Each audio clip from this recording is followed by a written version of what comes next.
What's going on? Here we are once again. We got a problem with the Volvo this time. If you can take a look here, this is what we ended up finding. We had an oblong rotational sound, like a whoom whoom whoom whoom whoom kind of rotation sound in the front right, coming from a sound almost like the wheel bearing. Went ahead and noticed we had a little grinding sound coming from the axle. One of the little bearings was actually loose inside. You could hear it shaking and rattling. So when we went to remove it, the little wheel actually just fell right off. There it is. You can see the grinding and the wear there. A little inner roller. The other ones are still attached, decent shape. But there was no grease in there. There's a lot of axle grease all over the underside of the car.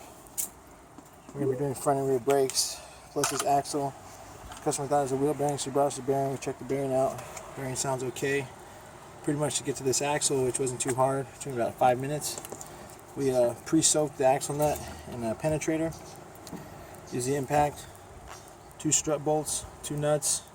We used, I think, the 18 millimeter to remove that. With the brake line, with the caliper, bled out the brakes too because we're doing the brakes. With the inner tie rod, left the lower ball joint attached, and there's a bracket under there. I don't know if you guys can see it.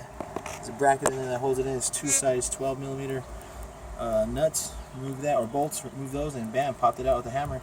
Very slightly, I have a catch tray underneath just in case any transmission fluid was going to come out. But I'll definitely address that real quick.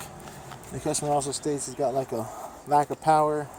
Usually kind of feels like it wants to shut off sometimes. So we're going to definitely be going through this one as well. We're going to be looking into the intake system for the turbo. Make sure the turbo is not flooded with oil. Maybe check the timing because it looks like